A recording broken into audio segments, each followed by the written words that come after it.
오늘로 대선이 13일 남았습니다. 오늘 전국 주요 이슈들 짚어보겠습니다. 네, 오늘은 박상혁 민주당 선대위 홍보수석 부본부장 그리고 강승규 국민의힘 선대위 홍보본부장과 함께 이야기 나눠보겠습니다. 안녕하십니까? 예, 안녕하세요. 안녕하십니까? 자, 6월 3일 대통령 선거까지 2주도 이제 채 남지 않았습니다. 오늘 후보들은 모두 수도권에 있습니다. 이재명 후보는 자신의 지역구인 계양구 등 인천 지역을 돌고 있고요. 김문수 후보 경기 북부 지역, 그리고 이준석 후보는 이재명 후보의 정치적 근거지라고 할 수 있죠. 경기 성남시 찾았는데 지금 오후에는 성남 의료원까지 방문한다고 그러는군요. 이 후보들의 동선이라는 게 굉장히 전략적인 부분이 있습니다. 어디에서부터 첫 출발을 하느냐, 또 어디를 방문하느냐는 굉장히 좀 전략적인데요. 저희가 처음에는 그 서울에서 출발을 해가지고 과학기술벨트, 영남 산업벨트 이렇게 쭉 돌고서 지금 현재 호남을 거쳐서 수도권이 최대의 표밭이니까 이렇게 움직였고, 어제 같은 경우는 수도권에서도 접경 지역 벨트, 저희 지역구인 김포까지도 포함을 움직였었는데, 오늘 보니까 김문수 후보가 또 저희랑 비슷한 경로로 오늘 움직이시더라고요. 이게 서로 간에 굉장한 기싸움도 있을 것 같고, 아마 또 이제 이준석 후보 같은 경우는 이제 지금 김문수 후보보다는 저희 이재명 후보하고 조금 뭔가 뭐 대립각을 만들려고 하는 그런 좀 방향으로 보이는데, 아마도 이 수도권에서 어떤 그 저희들의 정책이라든지 공약을 발표하는지 이런 부분이 제일 중요할 거라고 생각합니다. 저희는 현수막도 이번 주에는 다 공약으로 다 바꿨는데 아직 국민의힘 쪽에서는 바꾸시지 못하고 다른 현수막 그냥 구체적인 게 없더라고요. 그래서 그런 부분이 조금 아직 준비가 덜 된 것은 아닌가 이렇게 생각이 듭니다. 네, 국민의힘 어떻습니까? 지금 수도권 유세 전략 따로 있습니까? 현수막부터 얘기 드리면요. 네. 오늘부터 현수막이 바뀌고 있고요. 네. 저희가 또 2단계에서 전략을 조금 수정을 했습니다. 알고 보니 진짜는 김문수더라. 이런 부분들이 지금 국민들 속에서 지금 회자되고 있어서 위대한 대한민국의 역사를 가짜 대한민국으로 폄훼하고 진짜 대한민국, 가짜 이재명 후보가 진짜 대한민국을 사칭하는 것을 저희가 바로잡기 위해서 진짜 이재명 후보가 위대한 대한민국 역사를 다시 이어가겠다는 그런 전략을 지금 보이고 있습니다. 오늘 후보 일정이 경기도에 집중된 것은 역시 경기도에서 후보는 유능한 행정 전문가를 증명하지 않았습니까? 광역권 교통의 혁신적인 GTX를 처음으로 도입한 분이고요. 판교 벤처밸리라든지 평택의 반도체, 파주 LCD 단지, 그다음에 돌봄 서비스까지 혁신적인 정책을 통해서 경기도지사를 그야말로 잡음 하나 없이 수백만 평을 개발하면서도 측근이 자살 한 사람도 없고 또 아주 스캔들 한 번 없이 잘 해냈기 때문에 이런 부분을 오늘 좀 부각시키고자 일정을 그렇게 잡았습니다. 네. 자, 이렇게 대선을 13일 앞두고 후보들은 한 표라도 더 얻기 위해서 총력 유세를 이어가고 있는데요. 현재 민심은 어떨까요? 오늘 나온 YTN 여론조사 결과 먼저 보고 이야기 이어가겠습니다. 자, 먼저 3자 대결 지지율입니다. 이재명 후보 50%, 김문수 후보 36%, 이준석 6%로 2명 중 1명이 이재명 후보를 선택했습니다. 다음은 지역별로도 한번 살펴보죠. 민심의 바로미터인 수도권, 그중 서울에서 이재명 후보의 지지율이 10%포인트 가까이 앞서는 상황입니다. 대전, 세종, 충청, 중원 지지율도 57%대 29%로 이 후보가 28%포인트나 크게 앞섰습니다. 보수세가 강한 TK 정도만 김문수 후보가 58%로 크게 앞서고 있는데요. 이재명 후보의 TK 지지율은 30%까지 도달한 모습입니다. 자, 그리고 마지막으로 부산, 울산, 경북 이 부울경 지역 자세히 보시면요. 43대 44 이재명 후보가 근소한 차이로 김문수 후보를 따라잡고 있는 상황입니다. 자, 부산 지역 지난 3번의 대선에서 진보 정당의 득표율은 40%에 못 미쳤었고 특히 지난 20대 대선에서 이재명 후보는 20%포인트 격차로 크게 패배한 지역인데요. 이렇다 보니 다가오는 6.3 대선에서 이재명 후보가 TK를 제외한 전국을 수성하는 거 아니냐 이런 관측까지 나오고 있습니다. 자, 이번 여론조사 결과 좀 각 당에서 어떻게 분석하고 있는지 들어보고 싶은데요. 먼저 민주당부터 좀 들어보죠. 예, 일단은 그 여론조사는 잘 아시는 것처럼 이렇게 추이거든요. 근데 지난 조사에 비해서 같은 기관에 또 같은 언론사에서 시행한 여론조사에서 지난 조사보다 일단 상승했다는 데 대해서는 좀 저희가 의미 있게 좀 평가를 하고요. 그리고 TK 지역에서 저희들이 굉장히 선전을 하고는 있습니다만 투표율이 가까워질수록 아마도 여러 가지 상황들이 발생하고 좀 격차가 그동안의 전통적인 결과로 수렴하지 않을까라는 걱정도 있었습니다만 이번에 조사를 보니까 그런 부분이 나왔습니다. 그래서 저희들이 더 이 TK 지역 관련되어 가지고는 더 겸손하게 말씀들도 많이 더 듣고 그런 부분들을 더 어필해야 되겠다라는 생각을 갖고 있고요. 또 부산 경남 같은 경우도 그동안 많이 좀 열세가 있는 저희 지역 아니겠습니까? 역대 선거 결과를 볼 때도 그런 거를 볼 때 저희들은 긴장감을 놓치지 않고 이런 부분들을 더 이재명 후보가 정말 진짜 대한민국을 만들 수 있는 사람이고 지금의 어려운 경제 문제, 특히 부울경이 여러 가지 경제적인 침체가 지금 오랫동안 되어 있는데 이런 부분들을 헤쳐나갈 수 있는 사람이다. 이런 부분들을 좀 더 강조해야 될 그런 저는 여론조사 결과를 좀 분석을 하고 있습니다. 강 의원께서는 어느 부분을 가장 눈여겨 보셨나요? 조기 대선에 올 수밖에 없었고 또 저희가 후보 선출 과정에서 잡음 등을 감안해서 국민들께서 또 지지자들께서 많이 실망했던 건 사실 아닙니까? 그래서 아주 낮게 시작을 했고요. 지금 저처럼 두 자릿수 이상의 그 지지율 격차도 있지만 실제 한 자릿수 이내로 그다음에 또 오차범위 내까지 따라붙었다는 여론조사도 있습니다. 그러나 분명한 것은 저희는 이제 추격자 입장일 뿐이고요. 이렇게 이제 저희들이 지지율을 국민들께서 보여주는 만큼 저희가 무엇이 부족한지 또 무엇을 또 국민들께 바라는지를 지금 집중해서 후보 인물에 대한 여러 가지 알리기를 지금 계속하고 있습니다. 아마도 우리 내부적으로는 결집을 해야 될 것이고 또 좀 더 중도 확장을 위해서는 빅텐트를 국민들께서 그동안 요구하는 빅텐트를 선거 투표용지 전이라든지 전후로 해서 빅텐트를 완성해야 된다. 그런 저희는 아주 각오를 가지고 있습니다. 네. 박 의원께서는 경기 김포가 지역구시고요. 그리고 이제 강 의원은 충남 홍성 예산. 네, 그렇습니다. 각 지역에서 느끼는 민심도 참 궁금한데요. 어제 마침 또 이재명 후보가 저희 지역을 좀 예. 방문을 했었습니다. 네. 저희 김포 지역 같은 경우는 굉장히 젊은 신도시와 또 예전에 전통적인 농촌이 좀 혼재해 있는 그런 지역이고 또 접경 지역도 가까이 있습니다. 근데 어제 유세를 보니 퇴근 무렵이었는데요. 정말 많은 우리 강한 지지자들께서 많이들 좀 와주셨고 특히 지금 12.3 내란 이후에 펼쳐진 여러 가지 국정의 혼란 상황, 국격의 추락 상황 이런 부분들에 대해서 빨리 좀 해소하고 안정을 좀 되찾았으면 좋겠다. 뭐 이런 말씀들을 정말 많이 주셨습니다. 네, 강 의원님 어떻습니까? 충청권 민심은 좀 어떻게 느껴지나요? 충청권이 민심의 바로미터라고 하는데요. 예. 저희 지역은 충청권에서도 좀 보수 성향이 좀 더 강한 데인데요. 사실 선거운동 초반기만 해도 저희 지역에도 좀 싸늘했습니다. 아마 실망감이 컸던 것이고요. 그러나 최근에 제가 한 3차례 지역에 유세를 나가본 바로는 갈수록 좋아지고 있다. 좀 국민들께서 또 지역 유권자들께서 좀 그래도 이 이재명 후보만은 막아야 되지 않겠냐 하는 그런 부분들이 많이 좀 요동이 되고 있고요.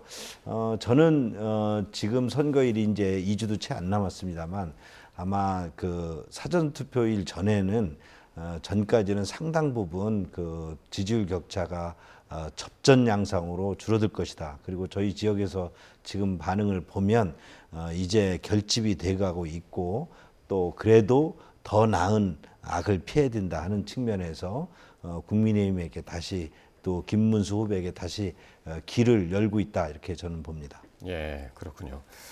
자, 오늘 아침에 정치권에 깜짝 소식이 하나 들어왔었죠. 윤석열 전 대통령이 서울 동대문구에 있는 한 극장을 찾았는데 영화를 보러 간 것이었죠. 다큐멘터리 영화인데 부정선거론을 주장하는 내용의 영화여서 이게 참 화제가 됐습니다. 전한길 씨와 이제 함께 봤다고 그러는데요. 이 부분 어떻게 보셨나요? 아마 국민의힘에서 굉장히 공포스러웠을 거라고 생각합니다. 지금 오늘 보니까 조경태 의원도 그럴 뿐만 아니라 김근식 의원은 아예 재구속시켜야 된다는 일까지 김근식 당협위원장이신 것 같은데 이런 분은 하셨는데 이미 윤석열 전 대통령의 탈당은 위장 탈당이라는 것이 뭐 사실상 밝혀진 상태고, 그리고 이제 다음 주면 사전 투표가 예정되어 있습니다. 뭐 이재명 후보가 얘기한 것처럼 본인이 나온 선거를 나와서 당선된 선거를 부정선거라고 얘기하는 상황에서 오늘 이렇게 국민의힘이 조금 전에 여러 가지로 이제 좀 내용을 극복하고 뭐 빅텐트도 해보겠다, 단일화도 해보겠다, 심지어 이제 한동훈 전 대표 어떻게든지 선거운동 동참시키려고 하고 뭐 이런 상황에서 저렇게 나와가지고 마치 부정선거다 뭐 이런 거, 그럼 투표하지 말라는 얘기 아닙니까? 지지층 보고. 그러니까 이런 상황은 정말 국민의힘으로서는 정말 재앙적 상황이었을 거라고 생각이 들고, 아마 저희들 운동을 해주고 있는 게 아닐까라는, 저는 뭐 개인적인 뭐 그런 생각까지 했었습니다. 네. 박 의원께서는 국민의힘이 공포스러웠을 것 같다 이렇게 말을 했는데, 지금 오늘 이 행보가 파면된 이후 재판 말고는 첫 번째 이제 공개적인 행보거든요. 어떤 의미의 행보라고 보세요? 전혀 공포스럽지 않고요. 윤석열 대통령의 지지자 중에서 부정선거를 얘기했던 분도 꽤 있지 않습니까? 이분들이 또 영화를 만들었고 그거에 대해서 격려 차원에서 갔을 것으로 추측이 되고요. 뭐 국민의힘에서 아주 격정적인 반응을 보였다는 것은 아마 윤석열 대통령의 탄핵을 찬성했던 친한계들이 일부가 그런 반응을 보인 것이고요. 사실은 저희가 사전선거 운동 문제에 대해서 윤석열 대통령의 뭐 입장이나 그런 것과는 관계없이 저희 국민의힘은 지난 대선에서도 그렇고 이번 대선에도 그렇고 사전선거 운동에 대해서 분명한 입장을 가지고 있습니다. 사전 투표가 그동안 많은 의혹 제기에도 불구하고 이것이 선관에서 말끔히 그런 의혹 등을 해소하지 못하고 있기 때문에 사전 투표제들을 없애고 오히려 본 투표제들을 좀 늘려서 하는 것이 낫다. 그런 여러 가지 의혹 등을 해소하는 것이 맞다. 그리고 그런데 당장 지금 그것을 제도를 바꾸는 데는 시간도 걸리고 한계가 있는 만큼 이런 투표 관리를 제대로 해서 선거 날인을 현장에서 관리관이 직접 하도록 하는 그런 요구하는 방법 등을 해서 사전 투표를 해야 된다고 보고요. 예. 왜 사전 투표를 할 수밖에 없냐면 3일 동안에 투표하는 것과 이 하루 투표하는 거는 이거는 게임이 안 되는 것이잖아요. 그런 측면에서 뭐 그 국민의힘이 뭐 이거에 대해서 윤석열 대통령의 부정선거 영화 관람과 저희가 이렇게 결부지고는 맞지가 않습니다. 저희는 분명히 사전 투표를 지금 제도에서 이렇게 진행이 된다면 독려를 할 수밖에 없습니다. 네. 그러니까 지금 두 분도 말씀하셨습니다만은 이 윤 전 대통령 영화 관람에 대해서 각 당의 입장이 다르고 또 각 후보들의 입장도 다르고 각 당에서도 또 여러 가지 이야기들도 나오고 있어서 말이죠. 정치권의 반응 한번 보고 오겠습니다. 그 선거 시스템으로 본인이 선거에 이겼는데 부정선거라고 하면 어떻게 되는 겁니까? 잘 이해가 안 되네요. 제가 2월 16일에 100일 안에 국민의힘이 윤석열 대통령을 부인할 것이다 라고 했는데 실제 그렇게 됐죠. 탈당하면서도 응원하면서 나갔지 않습니까? 결국은 뭐 여전히 일심동체라고 보여집니다. 부정선거 부분에 대해서 어떤 영화인지는 그건 모르겠습니다. 앞으로 저는 선거관리위원회의 선거관리나 부정선거 의혹을 완전하게 일소할 수 있도록 최선을 다해서 노력을 하겠습니다. 윤석열 전 대통령은 탈당을 하셨죠. 저희 당하고는 이제는 관계가 없는 분이라고 제가 말씀을 드리겠습니다. 그리고 윤석열 전 대통령께서는 개인적인 입장에서 제가 봤을 때는 계엄에 대한 반성과 자중을 하셔야 할 때가 아닌가 생각이 듭니다. 이재명 후보는 좀 전에 이제 박 의원께서 말씀하신 그 의견하고 이제 거의 같은 의견이에요. 본인이 현재 시스템으로 대선에 승리했는데 그거를 부정하는 거냐라는 말이었어요. 그러니까 지금 부정선거 얘기하시는 분들이 저는 뭐 심지어 대통령 선거뿐만 아니라 그 후에 압승했던 지방선거도 있지 않습니까? 지방선거는 뭐 도지사도 있고 거기 보면은 시장 보면 시도의원까지 전부 다 국민의힘이 압승했었어요. 그런 걸 다 부정하는 겁니까? 심지어 그렇게 올리는 페이스북을 올리는 국민의힘 소속의 단체장 뭐 시도의원들도 제가 많이 봤거든요. 그래서 총체적으로 다 부정을 하는 이 대한민국의 헌정 질서를 아예 부정하는 걸로 저는 이 부정선거를 얘기할 때부터 이해를 하고 있고, 지금 얘기하는 거는 거기에 더해서 저 윤석열 전 대통령의 저런 행보가 뭐 지금 아예 김용태 비대위원장은 딱 선을 긋지 않습니까? 그게 뭐 제가 걱정할 바는 아니고요. 아마 국민의힘에선 별로 걱정이 없으시다고 하니까 뭐 제가 할 말은 아닙니다만 뭐 그로 더 걱정 없으시다면 뭐 찬조 연설이나 아니면 뭐 유세라도 좀 같이 했으면 더 좋을 수도 있겠지만 어쨌든 과연 국민의힘에 도움이 될지 김문수 후보에게 도움이 될지는 저는 잘 모르겠습니다. 네, 김문수 후보의 이제 말을 들어보면 부정선거 의혹을 완전히 일소할 수 있게 노력하겠다. 뭔가 즉답을 좀 피하는 것 같기도 하고요. 김용태 비대위원장이랑은 결이 좀 많이 다른데요. 선관위가 그동안 부정선거 의혹, 선거 부실관리 의혹에 대해서 무수히 많은 국민들의 지적이 있었는데 이런 것들을 완전히 깡그리 무시하고 수년간, 수십 년간 채용 비리 등으로 선관위를 완전히 자기들 어떤 가족 그런 그 시스템처럼 이렇게 운영을 해왔는데요. 어떤 의혹이 생기면 공공기관이고 국가기관이면 이에 대해서 충분히 해소하고 그런 노력들을 보여야 되는데 이런 노력보다는 그저 그 자기들 주장만 일삼았기 때문에 이런 것이 계속 커지지 않았습니까? 저희는 김문수 후보도 그렇고 저도 그렇고 이런 부분에 대해서 부실관리, 부정선거 의혹에 대한 선관위에 깔끔하지 못한 이런 부분에 대해서 정말 국가기관으로서 이를 빨리 해소할 수 있도록 우리가 노력을 해야 되는 것이지 저런 부분에 대해서 계속 공방만 하면 국민들이 우리나라 어떤 삼권 분립에 대해서도 지금 여러 가지 의혹으로 했지만 선거 제도에 대해서마저도 이렇게 의혹을 계속 갖고 있다면 이것이 민주주의에 무슨 도움이 되겠냐 하는 생각입니다. 이번에도 저희는 이 제도가 제대로 계속 이 상황에서 제대로 잘 수 있도록 날인 제도라든지 이런 부분 등을 선관위 현장에서 날인 투표를 하는 것이 이 투표가 어디서 온 건지를 근거를 알 수 있지 않겠습니까? 이런 부분에 대한 철저한 관리가 중요하다. 저는 그렇게 이야기하고 싶습니다. 예. 그러니까 시점이 참 또 중요한데 대선이 이제 13일밖에 남지 않은 시점에서 이제 윤 전 대통령이 부정선거론을 주장하는 영화를 봤다. 이게 여론에 어떤 영향을 미칠지가 궁금한데 조경태 의원 같은 경우는 이재명 후보 1호 선거 운동원을 자청하느냐 상당히 이제 부정적으로 이야기를 했죠. 이런 반응은 어떻게 보시나요? 그러니까 좀 전에 뭐 우리 강수기 의원님은 친한계 일부라고 이렇게 단정을 하셨습니다만 그렇게 볼 수 없을 겁니다. 그리고 단지 몇몇 정치 조경태 의원이나 뭐 김근식 전 당협위원장이나 이런 분들만 한정할 게 아니라 아마 상당수의 국민의힘 내부에서 이번 선거를 걱정하는 의원들이 비슷한 저는 반응일 거라는 생각이 또 들고요.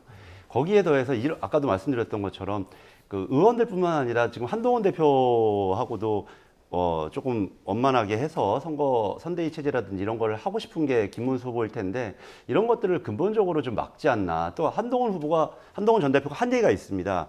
뭐 자유통일당이라든지 우리공화당이라든지 부정선거론자들하고는 전혀 할 수 없다라는 말을 이미 페이스북이었는지 어딘지 모르지만 이미 해두었습니다. 그렇기 때문에 오히려 그런 부분에 있어서의 행보들을 훨씬 더 축소시키고 좁히는 결과로 이어질 것이다 이렇게 생각이 드네요. 네, 이제 박 의원님이 말씀해주신 것처럼 어제 처음으로 김문수 후보 유세 지원에 나선 한동훈 전 대표가 오늘 관련해서 SNS에 글을 올렸습니다. 국민의힘은 윤어게인, 자통당, 우공당, 부정선거 음모론자들과 손잡으면 안 된다.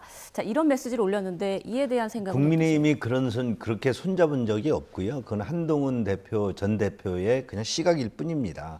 그리고 또 저희들이 부정선거라든지 부실선거 관리에 대한 저희들의 분명한 시각이 있는데 그것을 당의 자당의 여러 가지 그 내부에다가 저렇게 단정져서 얘기하는 것들은 저는 우리 국민의힘의 단합에 전혀 도움이 되지 않는다고 보고요. 혹시 본인들의 어떤 입지를 위해서만 계속 당의 어떤 아이덴티티를 본인들의 입지에다가 본인들의 색깔에다 맞춰달라는 그런 주장이 아닌가 저는 그렇게 비춰지기도 했습니다. 예. 자, 윤 전 대통령이 영화를 보고 난 다음에 어떤 이야기를 했는지 뭐 아직까지 전해지지 않았습니다만은 자, 다음 이야기 해볼 텐데요. 오늘 아침에 이렇게 윤 전 대통령 부부와 관련된 소식들이 많았습니다. 검찰이 이 건진법사 전성배 씨가 통일교 관계자에게서 받은 샤넬 가방을 김건희 여사의 최측근 수행비서에게 전달한 정황을 확보한 것으로 알려졌는데 이게 왜 지금 큰 뉴스가 됐냐면 전성배 씨가 그동안은 이걸 잃어버렸다고 그랬었거든요.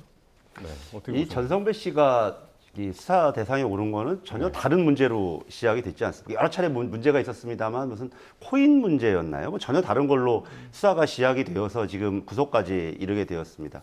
그런데 알고 봤더니 이분이 저희들이 생각하는 것처럼 과거에 또 국민의힘에서 해명한 거와 다르게 굉장히 큰 역할들을 해왔고 특히 이제 특정 종교를 얘기하면 어떻겠습니까만 뭐 통일교 쪽과 깊은 관계를 맺어왔다라는 이야기들이 계속 지금 전해왔고 그 중에서 몇 가지가 이제 보석을 전달했다라는 문제하고 이제 샤넬백 얘기가 오늘 또 보도가 되었는데 이제 결국 김건희 여사가 수사를 받게 될 게 여러 가지가 있습니다만 그 중에 하나가 명태균 게이트가 하나 있고 이 전성배 씨와 관련된 또 여러 가지 관련된 문제들이 있어서 저는 이런 그 사안의 폭발성이 상당히 좀 높다라는 생각을 들고요. 그리고 윤석열 전 대통령이 처음으로 저는 주목하는 부분이 하나 개인적으로 있는 게 처음으로 정치권에 주목을 받게 된 게 모 언론사의 여론조사였습니다. 현직 검찰총장일 당시에 그게 이 종교와도 굉장히 깊은 연관이 있는데 그게 다 명태균 씨 여론조사와 관련되었을 수도 있다라는 다른 언론 보도도 당시에도 있었거든요. 최근에서 그런 부분들이 앞으로 규명돼야 될 부분이 아닌가 이렇게 저는 주목하고 있습니다. 네.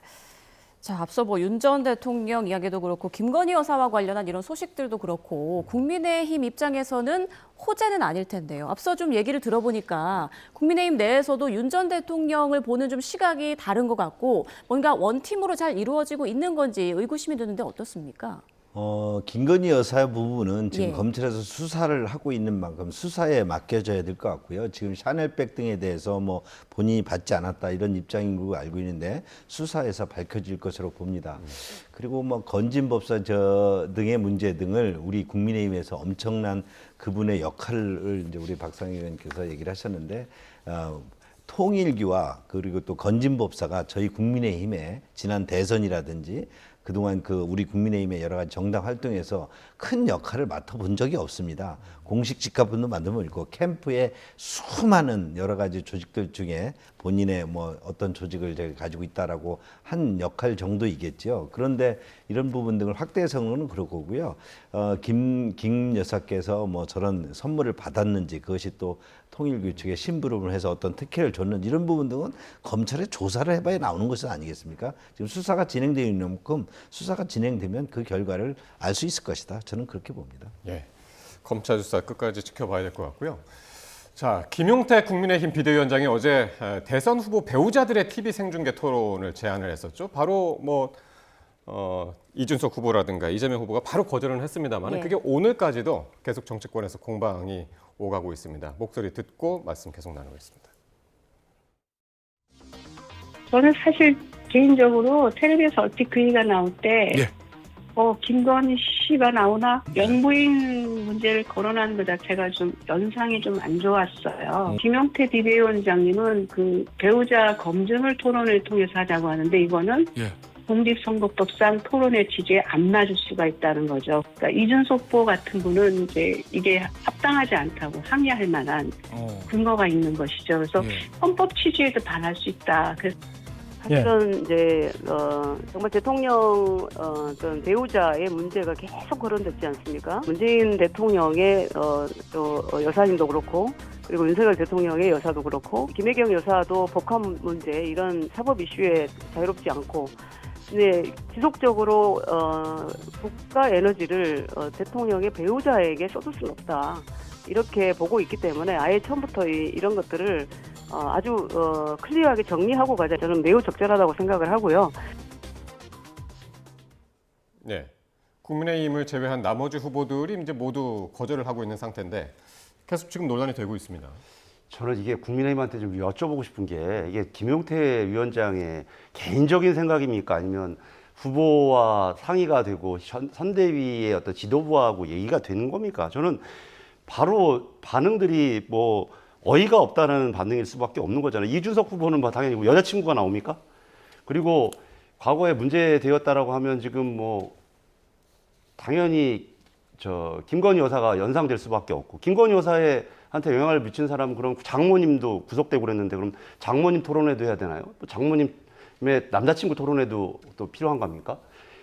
그리고 뭐 과거에 또 자제분들도 문제됐으면 자제분 토론회도 있어야 돼. 이런 밈이 만들어질 수밖에 없는 전혀 황당한 주장을 당의 지금 대표격인 비대위원장이 한다라는 자체가 오히려 전부 다 생각할 수밖에 없는 게 김건희 여사 나오냐라는 생각밖에 안 하지 않습니까? 조금 여러 가지로 전체적으로 출발할 때부터 준비가 안 되어 있던 것처럼 이 여러 가지 발언이라든지 메시지가 후보와 이 선대위 지도부가 지금 전부 준비가 안 돼 있는 모습이지 않을까 싶고요. 마지막으로 그런 데 있어서 제가 오늘 국민의힘으로부터 여기 오기 전에 임명장을 받았습니다. 어떤 임명장? 문자가 왔는데요. 무슨 조직본부사나 무슨 총괄본부장으로 저를 임명한다는 임명장을. 잘못 보낸.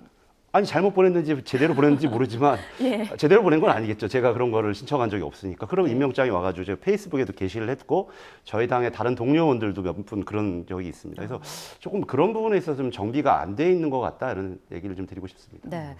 어떻습니까? 배우자 TV 토론 제안과 관련해서 당내에 좀 의견 조율된 게 있는지, 그리고 일각에서는 오히려 김건희 여사 논란만 조금 더 부각되는 거 아니냐, 잘못된 전략이었다 이런 지적도 있는데요.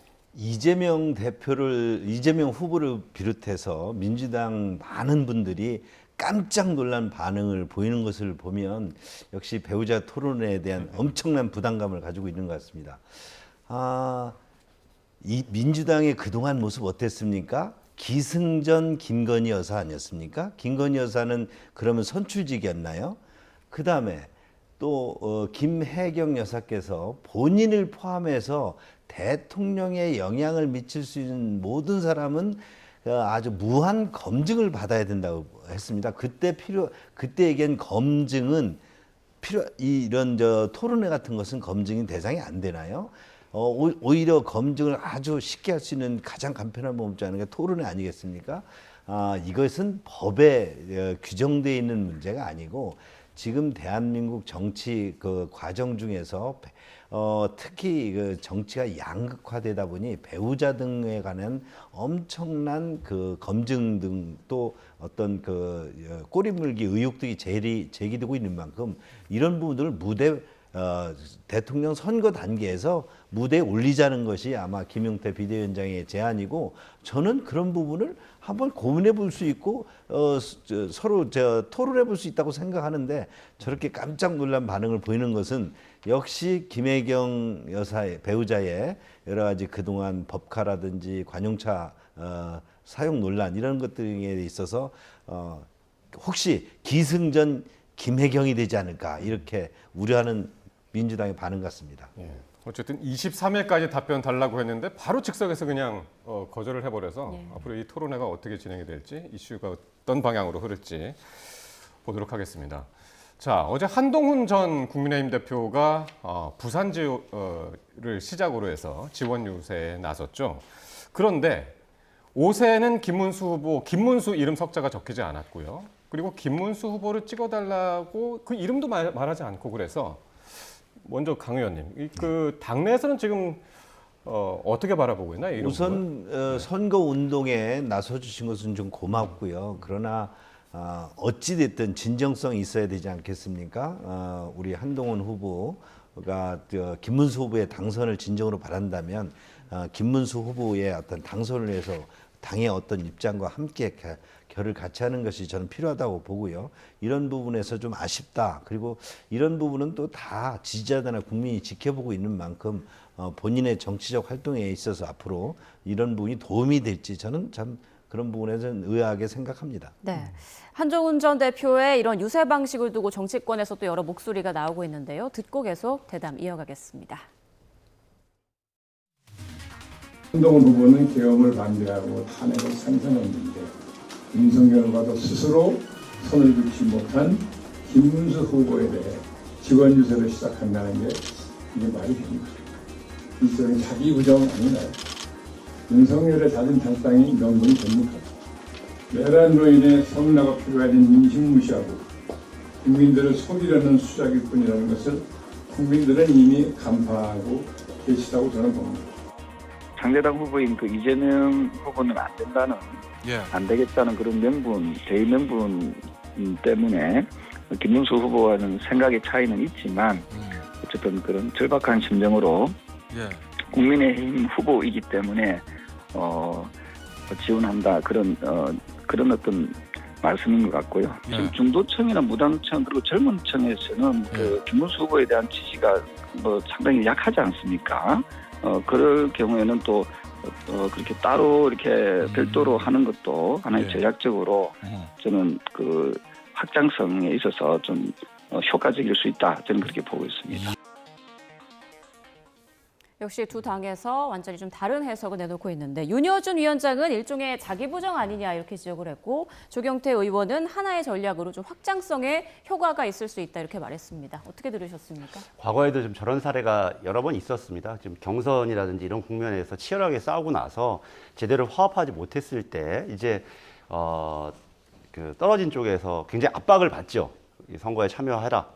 캠프에 참여해라 이런 걸 받았을 때 이제 저런 방식으로 선거 운동을 했던 예가 또 있었고 문재인 안철수 2012년 대선 때도 좀 비슷한 예가 있었습니다만 결국 그런 부분들이 결과적으로 선거에 좀 도움이 되지 않았던 상황인 것 같고 국민들도 아마 아실 겁니다. 정말 그 한동훈 후보가 하고 싶지 않은 일을 하고 있구나라는 것을 뭐 국민 여러분들께서 정치를 이미 여러 차례 과정들을 보셨기 때문에 알 거라 생각이 들어서 크게 도움이 되지 않을 수도 있겠다. 오히려 저럴수록 당내 갈등이 더 높아질 수 있지 않을까. 또 좀 전처럼 또 윤석열 전 대통령이 나타나고 하면 그런 생각을 전 드는데요.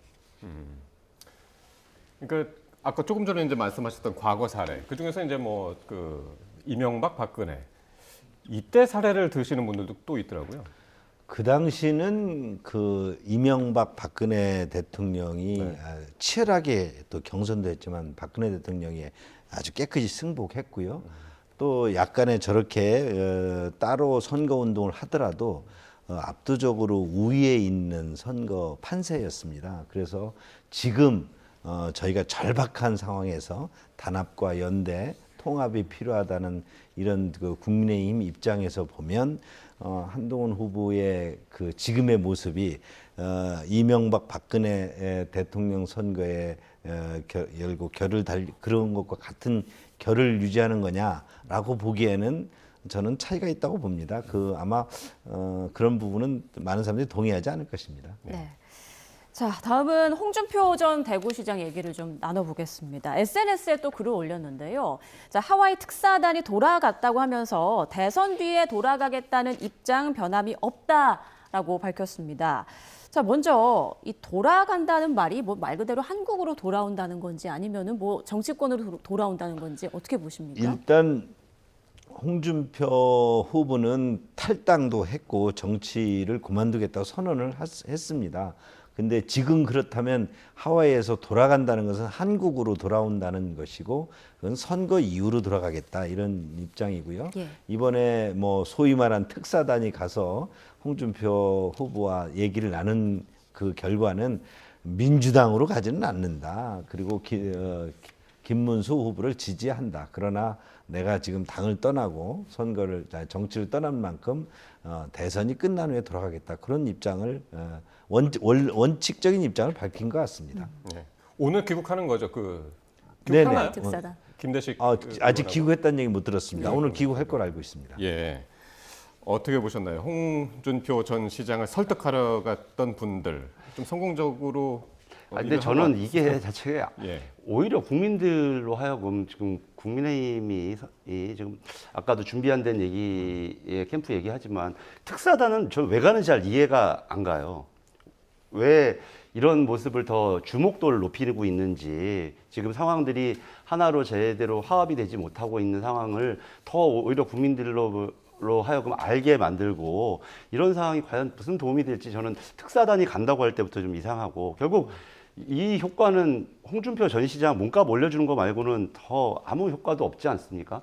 저희가 언제 뭐 홍준표 시장이 민주당을 그리고 이재명 후보를 저는 지지할 거라고 생각하지도 않았고 그런 가운데서 뭐 선거를 치를 생각이 없었는데 오히려 유일하게 이 상황에 이 혜택을 보는 사람은 홍준표 전 시장이고 결국 대선 이후에 여러 가지 정계의 어떤 당내 상황들이라든지 뭐 탈당을 했기 때문에 당권은 아닐 수도 있지만 또 다른 헤게모니 주도권을 잡기 위한 홍준표 시장에게 뭐 좀 이용된 건 아닌가, 뭐 저는 그렇게 좀 분석을 하고 있습니다. 네, 박지원 의원은 대선 이후 국민의힘 당권을 홍 전 시장이 차지할 것이다 이런 전망도 내놨는데 앞으로 홍 전 시장의 행보를 좀 지켜봐야겠고요. 자, 다음 민주당 얘기로 좀 넘어가 보겠습니다. 선거일이 다가올수록 민주당에서는 말조심하자 이런 분위기가 좀 퍼지는 것 같습니다. 박찬대 원내대표가 실언 경계령까지 내렸다고요?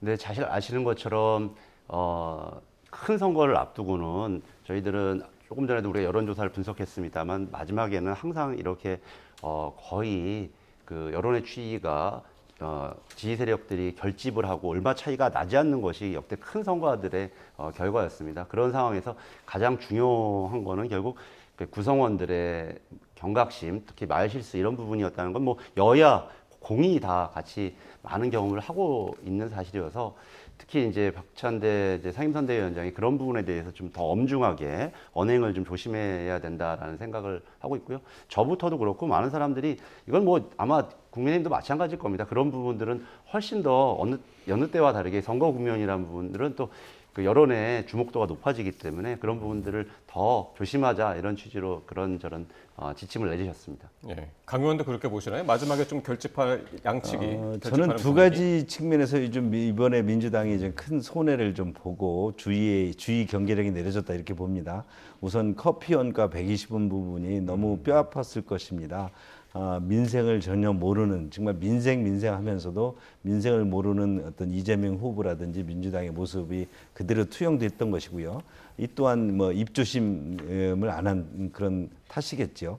두 번째는 소위 말하는 호텔 경제학, 뭐 노쇼 경제학이라는 거. 경제 옛날에 뭐 또 여러 가지 민주당이 경제 관련해서 어떤 근거도 없고 또 교과서도 없는 것 등을 내서긴 했지만 이번에도 이 호텔 경제학, 노쇼 경제학 가지고 소위 지역 화폐라든지 이런 부분 등을 설명하려고 했던 것. 그리고 또 민생에 어떤 여러 가지 도움이 될 수 있다라는 논리를 펼쳤는데 사실 많은 부분에 있어서 이것이 경제 학자들로부터 비판도 받고 국민들로부터 이게 뭔 얘기지 하고 의아해했기 때문에 이런 말조심이 경계령이 내리지 않았나 이렇게 봅니다. 네, 말씀해주신 120원 커피 논란 또 호텔 경제학과 관련한 공방들 정치권에서 나온 목소리 듣고 이야기 이어가겠습니다.